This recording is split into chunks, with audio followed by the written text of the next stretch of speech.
Здравейте отново! Този път съм си аз, Жорката от Overdrive. Зад мен стои следващият ни проект. Често се шегувам, че дадени автомобили, които снимаме, са с размерите и обемите на всекидневна. Този път не е шега. Зад мен е една всекидневна, която ние ще преобразим най-вече интериорно и ще добавим още малко лукс, още малко комфорт и разбира се някои съвсем практични доработки, да не кажа екстри. Така че останете с нас, следете процеса, обещавам да бъде супер интересно. Само да вметна, за тези от вас, които не са твърде запознати какво е това нещо зад мен, това не е самоделка. Това е Volkswagen Grand California. На прост език кемпер, произведен от Volkswagen. Така че останете с нас, ще бъде интересно.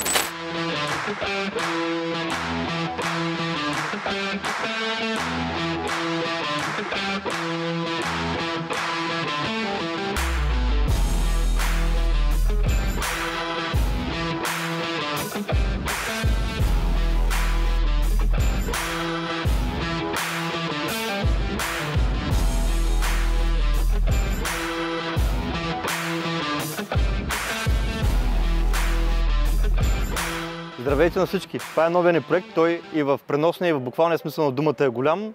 Буквалния виждаме защо е голям, а преносния, понеже имаме доста задачки, една доста добра аудиосистема ще трябва да изградим, като ще трябва да се запази пак естествено, възможно максимално дизайна вътре, като трябва да не правим компромис между звука и дизайна. Тоест и двете трябва да са на ниво, което означава задължително да се направи една шумоизолация, която не само заради аудиосистемата, а като цяло все пак това не е висок клас автомобил, той е доста шумен и като цяло е предвиден да се правят по-дълги пътувания и ще бъде доста по-комфортно, ако бъде направена така шумоизолация, като в този случай тя ще отговаря от предната част и там ще бъде направена, защото на практика отзад той е изцяло изграден на ново и не мисля, че има някакъв голям смисъл да го разглобим абсолютно тотално, за да направим някакъв малък ефект. В конкретния случай шума идва от пътя, т.е. по-важната част е отпред. Другото, което ще се прави също интериора, голяма част всъщност не голяма част, цялото табло, корите на вратите и някакви прилежащи части към тях, малка част от седалки, т.е. един готин завършен проект, който да изглежда по-приятен, по-луксозен и къстъм съответно, да не изглежда нормален бус, защото той все пак е на базата на Volkswagen Crafter, на нормален бус и съответно вътре оборудването му предната част е нормално като на бус. Гледам да намаляме оборотите.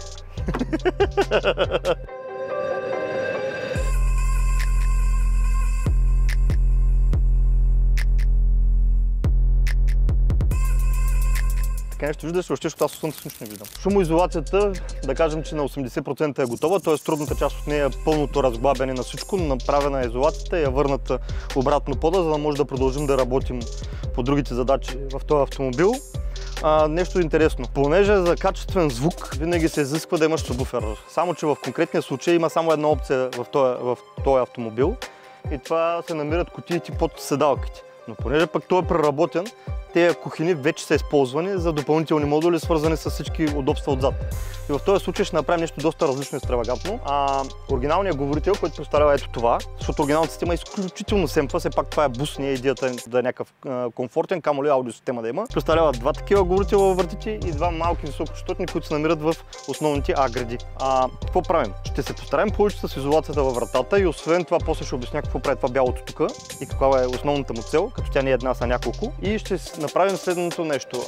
Разделили сме устройствата вътре на две части. Имаме основно, който е DSP и усилвател, който е 4x65, DSP пак е Goldhorn, който ще бъде свързано с оригиналната система, за да може абсолютно всички оригинални функции да работят. И освен това, то се остава и допълнителната функция, която има с HRS Bluetooth. Тоест, хем може да слушаме изключително качествена музика, хем когато има нужда, може да вържем системата към оригиналната, на която използваме абсолютно всички функции екстра, защото тя има няколко парктроники, са много повече от стандартните.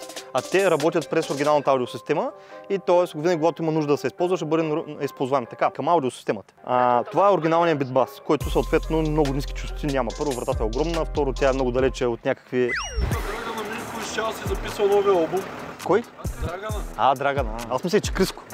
Криско ще сменя маслото на задния кафе. Разбрахме се. Више? Да. И заден ляв лагер. Естествено. Не, Криско ще го учим да сменя стартер на Lexus. И това става. Но не, това трябва вече да е минал някой епизод, а не е за първи. За първи това е как да откажеш някой да стане механик. Така трябва да се казва. Чакай сега, говорителите, добре. За качественото изграждане на аудиосистема има нужда да имаш целият честотен диапазон, т.е. да имаш и ниски. Обяснихме оригинално какви функции има.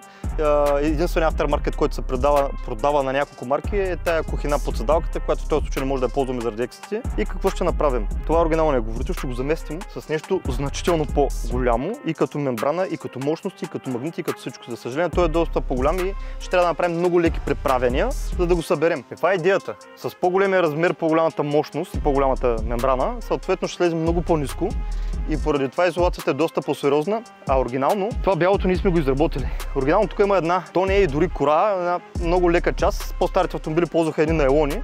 Тук не е найлон, е един материал подобен на пяна, който обаче първо акустично е изключително лош, защото той е много мек и много лек и много се разкарва, а за да имаме акустично добре оформено тяло, не може да имаме такива огромни меки мембрани и затова сме изработили този материал. Другия голям недостатък на онзи материал е при някаква евентуална нужда да се подмени някакъв механизъм вътре във вратата, дали сме щупили един прозорец, дали другия, дали не се е увредил електрическото дигане на прозорците, дали от външната страна парктроника или осветлението. За всичко това нещо свалили се един път, то не е измислено се сваля оригинално, т.е. трябва да се чака от Volkswagen оригинална част. Какво правим? Изработили сме модел по оригиналния, сложили сме навсякъде нитгайки, навсякъде сме сложили нови болтове и също както примерно новата S-класа и разни VAC групи и така нататък.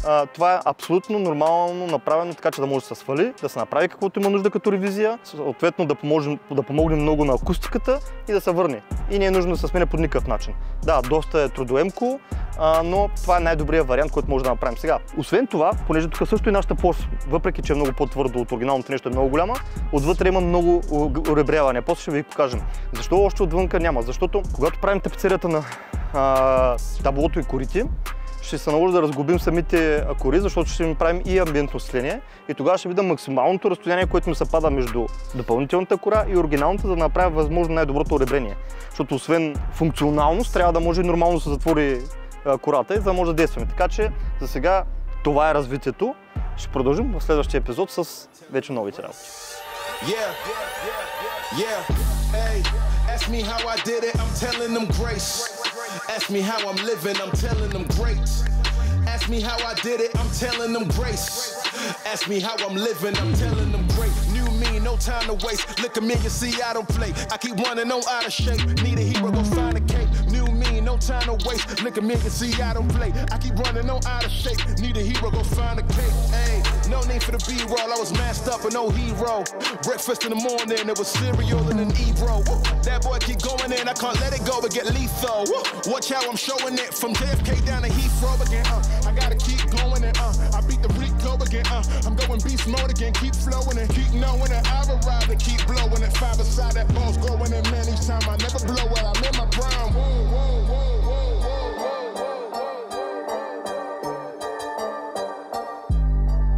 Ask me how I'm living, I'm telling them great. Ask me how I did it, I'm telling them grace. Ask me how I'm living, I'm telling them great. Ask me how I did it, I'm telling them grace. Ask me how I'm living, I'm telling them great. New me, no time. Здравейте, аз съм Валя Ахчиева, а вие сте с предаването Открито по БНТ. Кой? Валя Ахчиева, чакай да вие.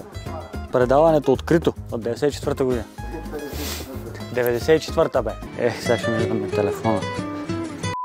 Готови ли сме? За тези от вас, които се чудят, едва ли има такива хора, които се чудят как пристигат оригинални части на Lamborghini, но според мен може би има един човек в държавата. Този клип е за него. Ето така пристига опаковано оригинално челно стъкло за Lamborghini Urus в дървен съндък, който между другото ухае много приятно, не се шегувам, много добре опакован и защитен. Като тук има една много важна подробност, мога да покажем важната подробност. Тук вътре цветът е зелен. Това означава, че всичко по време на превоза е било добре. Ако пакетът бъде наклонен, изпуснат, падне или нещо такова, този зелен цвят мигновенно става червен и това означава, че пакетът съдържанието на пакета може би е повредено. По този начин пътуват винаги оригиналните стъкла на Lamborghini, също така на Aston Martin пристигат по този начин. Не знам дали е интересно на някой от вас, но за мен определено е, така че се надявам да ви хареса това кратко и съдържателно, особено с важна информация видео. Благодаря. Just let a man breathe and just hush so my mind could just see so my mind on a run. At times I feel I can't get enough, but I sip a double cup and I spend a couple bucks. Sending out some love to my blood, to my girl, to my buds, to the homie up above. And no more time for picking up to these fakes who ain't around when the time's getting rough. 6 million ways to die, so I spit into this truth when I pray for lies. Everybody wanna talk, but all I hear is lies. Everybody been fake, all I see in their eyes. 6 million ways to die, so I spit. Здравейте! Днеска една хубава къща ще ви покажем. Volkswagen Кемпер.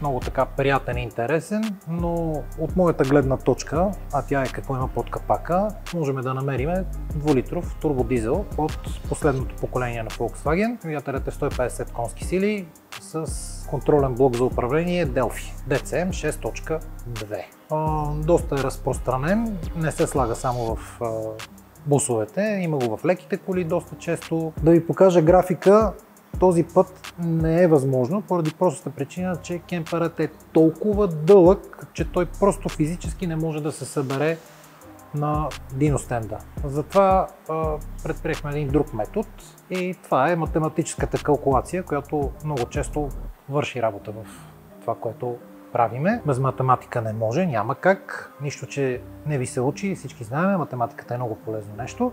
Математическата калкулация и съответно проверката от живите данни показва, че сме успяли да вдигнем горивото с около 18-20% в различните диапазони на работа.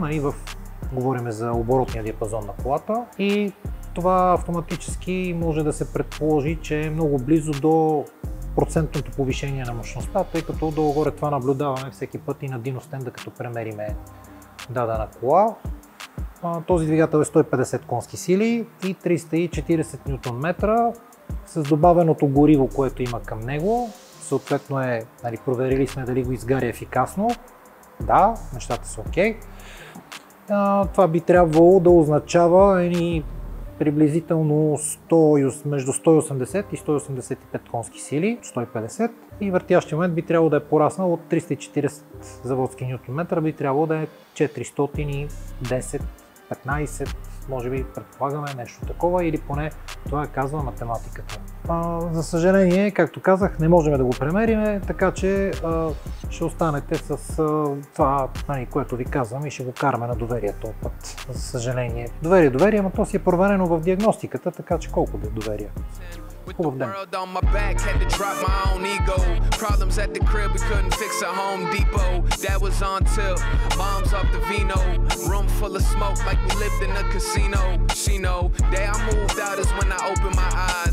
Looking for the truth like God show me a sign. I'm not religious or the holiest kind, but the blessings came to me. Здравейте на всички!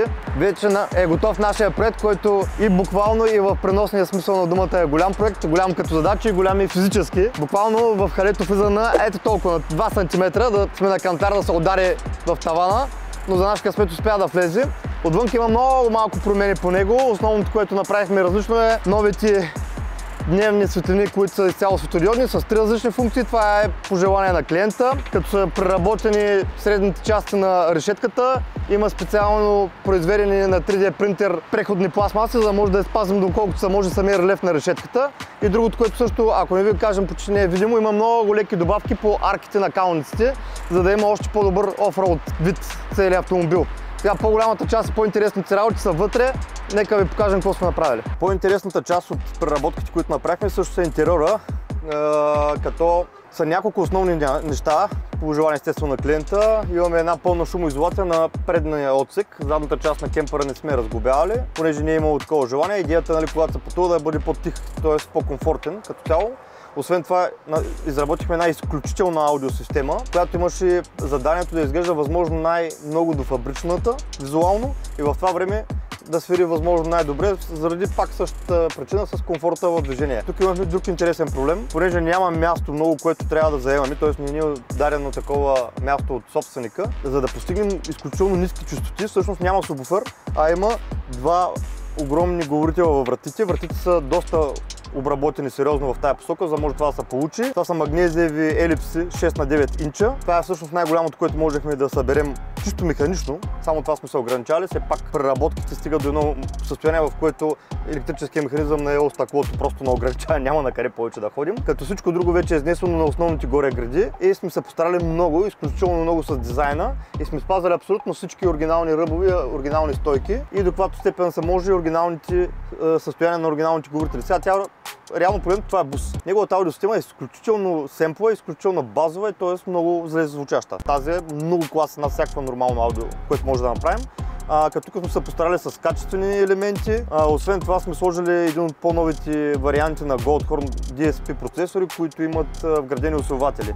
Общата мощност тук е над 1000 вата, като идеята е за всеки говорител има отделен канал от усилвателя и всеки говорител може да бъде настроен отделно от всички останали, за да може да се балансира и комбинира перфектно цялата аудиосистема, като нейната функционалност изцяло е запазена на оригиналната медия, като освен това има и HD Bluetooth, който може директно да стрими вътре в DSP-то, като това не пречи по никакъв начин на функциите на оригиналните функции на автомобила. Когато има нужда нещо да каже, той ги прекъсва и после връща Bluetooth, което е супер удобно за ползване и в това време хем слушате високо качество аудио и работят всички оригинални функции на автомобила. Изолацията, както се разбрахме, целият под е разгубен, таблото също е разгубено, предния капак всичко е разгубен, направен, вратите са жестоко изолирани поради тези причини с аудиото и общата изолация. Другото, което беше също като задание е да променим цялата част на кокпита, защото все пак това е бус и той като цяло няма много големи опции да бъде много луксозен. Какво направихме? Всичко преработихме в алкантара, като спазихме цветовата оригинална комбинация. Черна алкантара с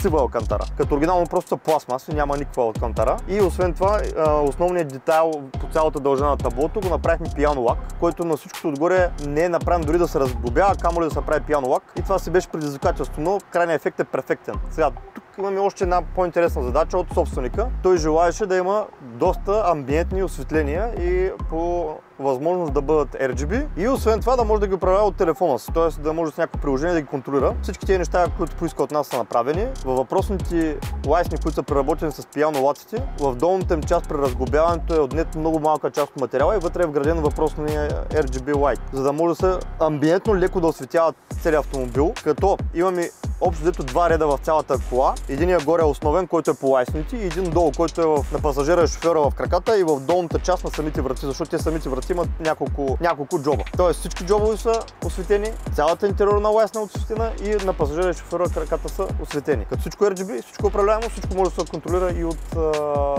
Wi-Fi приложение. Без значение какво ще е устройство, което го контролира. Сега друго. Салона сме го запазили в оригиналния му вид, той първо е чисто нов, в перфектно състояние. Това е пожелание също на собственика. Аз също имам сходно мнение. Кожените салони, ако нямат опция за обдъхване и подгряване, за автомобил, в който прекарвате дълго време, не е много комфортно. Зимата усещането първоначалното е студено, лятото е изключително горещо изпотява, докато хубавите платняни салони няма такива проблеми. А освен това, бус с кожен салон, който да има обдуване, подгряване, такова нещо не сме чували. Какво е направено? Всички пластмаси около основните седалките също са направени в алкантара, за да може да свържем целият дизайн с целият кокпит, за да бъде по-приятен като усещане и като визия. Сега друго. Освен всичко друго, направихме и софтуерен апгрейд на двигателя Stage 1. Все пак това е най-високата база, най-дългата, тя има и допълнителна престройка отгоре заради това, че е кемпър и като цяло всички тези неща дигат общата маса на автомобила. Идеята е да можем да върнем динамиката до някаква степен, за да може да бъде подобрен комфорта и динамиката при нужда. Освен всичко останало, за по-добрия външен вид сме направили Chrome Delete с фолио черен пиано лак навсякъде отвън, за да изглежда още по-агресивно целият външен вид на автомобила, като е комбинирано с черен пиано лак и фолио, което е в мат, сив с цвета на автомобила, който се връзва и с цвета на джанти.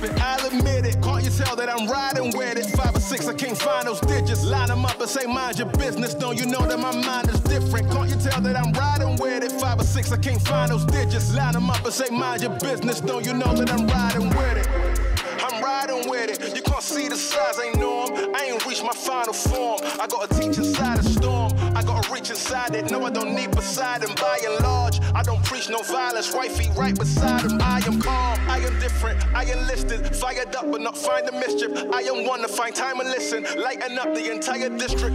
И така, около 40 дни разлика, не, по-малко. И кемперът е преработен, напълно готов. Не напълно готов, защото все още не е измит и детайлно почистен, но това предстои след малко. Искахме първо да го снимаме, да ви го покажем, за да не напредне много във времето, защото сроковете са много кратки, плътни и буквално след няколко часа, клиента ще дойде да си го вземе. Така, Божидар вече е показал доработките, които се касаят към неговият отдел, а аз ще покажа останалите. Екстериорно нямаме кой знае какви промени, но все пак може да се каже, че има монтиран екстериорен пакет.